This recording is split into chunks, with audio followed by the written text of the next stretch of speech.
जय श्री राम मित्रों। माँ आदिशक्ति वेद माता के श्री चरणों में वंदन करते हुए परम पूज्य गुरुदेव के श्री चरणों में सशत नमन करके अपने आप को सर्वस्व समर्पण के भाव से आज के गुरु गीता के अध्याय को शुरू करेंगे। ये गुरु प्रेरणा से आप यहाँ पर ऑडियो संस्करण आध्यात्मिक साहित्य का, गुरुदेव के क्रांतिकारी साहित्य का सुन रहे हैं।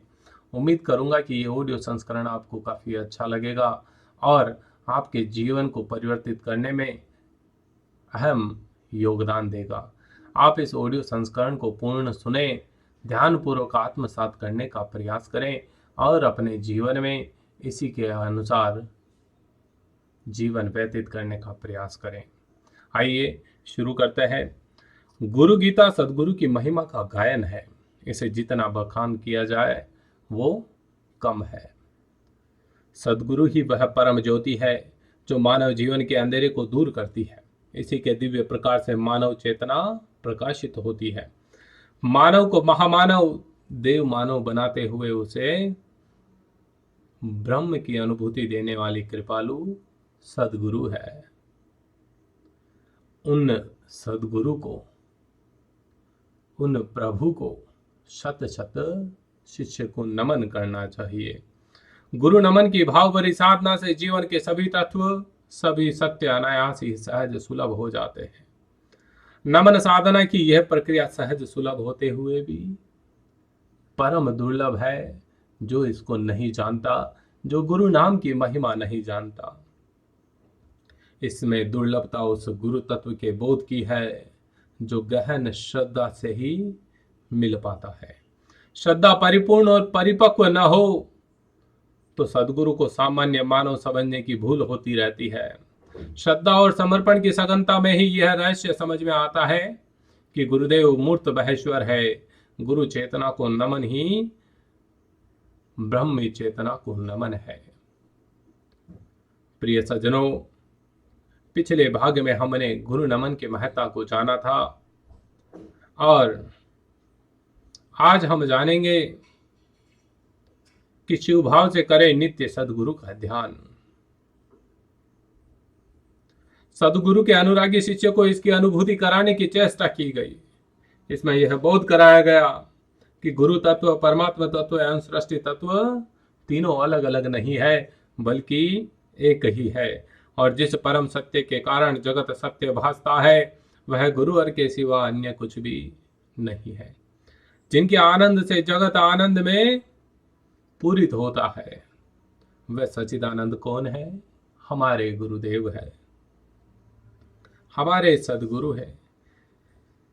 जिनके प्रेम के कारण सभी में प्रीति की अनुभूति होती है वह भाव में भगवान कौन है? सदगुरु है। जिनकी चेतना से विश्व चेतन होता है, जागृत, स्वप्न, सुसुप्ति आदि अवस्थाएं जिनसे प्रकाशित होती है, कौन है? सदगुरु है। सदगुरु का ये परम चेतन तत्व है जिनके द्वारा ज्ञान मिलने से समस्त भेद दृष्टि समाप्त हो जाती है। वे सदाशिव भी सदगुरु ही है। उनकी कृपा से ही ब्रह्म तत्व की अनुभूति होती है। ऐसे सर्वव्यापी सर्वज्ञ परम करुणामय सदगुरु को छोड़कर भला आप किसे नमन करेंगे? इसलिए गुरु नमन की महत्ता को, गुरु तत्व की महत्ता को समझने का भरपूर प्रयास यहाँ पर करें। इस गुरु गीता को आत्मसात करें। ये कोई अतिशोक्तिपूर्ण नहीं है। इसमें जो सत्यता है उसको एक सच्चा साधक, सच्चा शिष्य, गुरु भक्ति में लीन शिष्य ही समझ सकता है। देवादिदेव महादेव जगदम्बा माता पार्वती को आगे बताते हैं गुरु महिमा और कहते हैं कि सदगुरु नमन के इन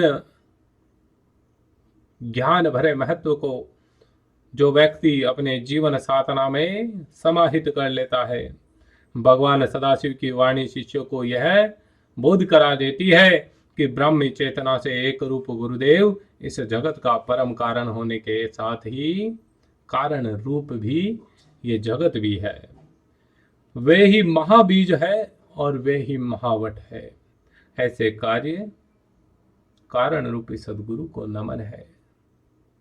इस संसार में यद्यपि ऊपरी तौर पर सब जगह भेद व भिन्नता दिखाई देती है, परंतु तात्विक दृष्टि से ऐसा नहीं। इस दृष्टि से तो कार्य कारण की परमात्मा चेतना के रूप में गुरुदेव ही सर्वत्र व्याप्त है। ऐसे सर्वव्यापी सदगुरु को नमन है, जिनके दोनों चरण कमल शिष्य के जीवन में आने वाले सभी द्वंद्वों, सर्वविधि तापों और सब तरह की आपदाओं का निवारण करते हैं। उन श्री गुरु को मैं प्रणाम करता हूँ। भगवान भोलेनाथ स्वयं कहते हैं कि यदि शिव स्वयं क्रुद्ध हो जाए तो शिष्य का त्राण करने में सदगुरु समर्थ है। सदगुरु अपने शिष्य का कवच बन सकते हैं, उसे कोई छू भी नहीं सकता। परंतु यदि गुरुदेव रुष्ट हो जाए तो महारुद्र शिव भी उसकी रक्षा नहीं कर सकते। इसलिए सब तरह की कोशिश करके श्री गुरु की शरण में जाना चाहिए। श्री गुरु के चरणों की महिमा मनवाणी, चित्त व इंद्रिय ज्ञान से परे है। श्वेत अरुण प्रभायुक्त गुरु चरण कमल परम शिव व पराशक्ति का सहज वास स्थान है। उनकी मैं बार बार वंदना करता हूं। इस महत्वता को गुरु भक्ति में लीन साधक और शिष्य ही समझ सकता है। इस सत्य की अनुभूति उसे ही हो सकती है। सदगुरु चेतना व ब्राह्मी चेतना सर्वथा एक है। अपने गुरुदेव कोई और नहीं, स्वयं देहधारी ब्रह्म है। इन महामंत्रों की व्याख्या को और अधिक स्पष्ट ढंग से आप तक पहुंचाने के लिए एक सच्ची घटना का हम यहाँ पर वर्णन करते हैं, जिसमें आप जानेंगे कि गुरु सानिध्य का महत्व क्या होता है। यह घटना बंगाल के महान संत विजय कृष्ण गोस्वामी की और उनके शिष्य कुलदानंद ब्रह्मचारी के संबंध में है। महात्मा विजय कृष्ण गोस्वामी योग विभूतियों में संपन्न सिद्ध योगी थे। उनका संत जीवन अनेकों संतों, महान देशभक्तों के लिए प्रेरक रहा। उनके शिष्यों ने न केवल साधना जीवन में आश्चर्यजनक उपलब्धियां अर्जित करी, बल्कि कईयों ने राष्ट्रीय स्वाधीनता के लिए बढ़ चढ़कर भागीदारी भी निभाई। इन शिष्यों में एक थे कुलदानंद ब्रह्मचारी, जिन्होंने अपने तप और योग साधना से न केवल स्वयं को बल्कि अनेकों के जीवन को प्रकाशित किया। कुलदानंद ब्रह्मचारी अपनी डायरी में लिखते हैं कि ऐसी कई रहस्यमयी साधनाएं हैं जिनको गुरुदेव के सानिध्य में ही पूर्ण कर पाया है। ऐसी एक चर्चा आती है जीवन के उस कालखंड की जब वह गहरे साधना संघर्ष से गुजर रहे थे। काम वासना का प्रबल वेग उनके अंतःकरण में रह रहकर उद्वेग करता था।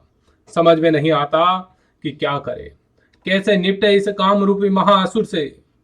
हार कर उन्होंने अपनी विकलता गुरुदेव से निवेदित करी। गुरुदेव को बताया कि गुरुदेव ऐसी ऐसी समस्या है। अपनी व्यथा कहते हुए वह बिलक बिलक कर रोने लगे कि गुरुदेव, हर तरीके से प्रयास करके देख लिया, लेकिन इस काम रूपी असुर पर विजय नहीं हो रही है।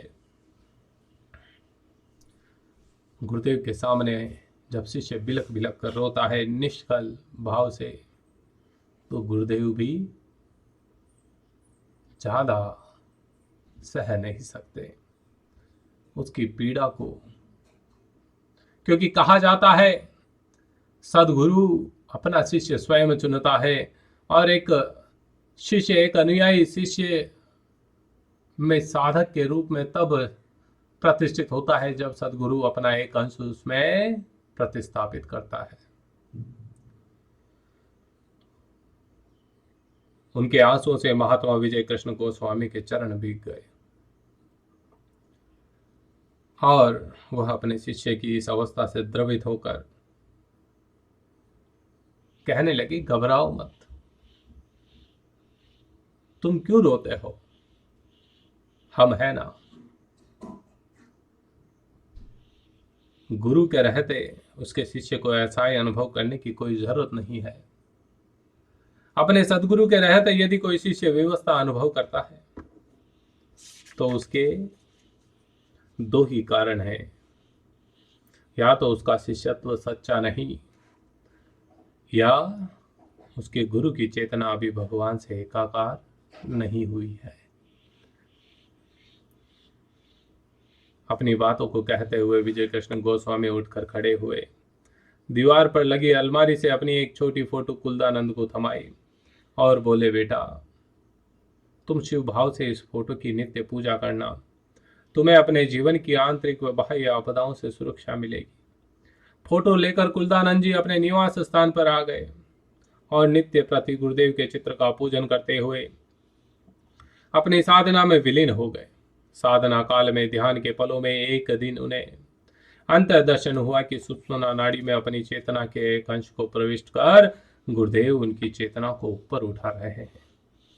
गुरु कृपा से उसी क्षण उनकी अंतर चेतना काम विकार से मुक्त हो गई। कुलदानंद जी लिखते हैं कि उन्हें फिर कभी काम रूपी असुर ने परेशान नहीं किया। काम का प्रकोप उन पर कभी प्रबल नहीं हुआ। इन्हीं दिनों का एक अनुभव और भी है। एक दिन साधना करते समय उनके कमरे की छत गिर पड़ी। जिस ढंग से छत गिरी उस तरह उन्हें दबकर मर जाना चाहिए था। लेकिन आश्चर्य की बात थी, जिस स्थान पर वे बैठे थे उस स्थान पर छत का मलबा आदर में ही लटका रहा। गुरु कृपा को अनुभव करते हुए पहले वे उठे, फिर गुरुदेव के चित्र को उठाया और बाहर आ गए। इसी के साथ पूरी छत भी गिर गई। साथ ही ध्यान आया उन्हें गुरुदेव का कथन, जो फोटो देते हुए गुरुदेव ने उनसे कहा था, मेरा यह चित्र तुम्हें आंतरिक व बाह्य विपत्तियों से बचाएगा। और सचमुच ऐसा ही हुआ। गुरु कृपा कब और कैसे आपकी सहायता करती है, इसे एक सच्चा शिष्य ही समझ सकता है। और गुरु कृपा से शिष्य के लिए सब कुछ अनायास ही सुलभ हो जाता है। प्रिय सज्जनों, आपको भी अपने जीवन में सदगुरु को चुनना चाहिए और सदगुरु के आदेशानुसार अपना जीवन व्यतीत करना चाहिए। सदगुरु को अपना जीवन समर्पित कर देना चाहिए। सदगुरु के चरणों में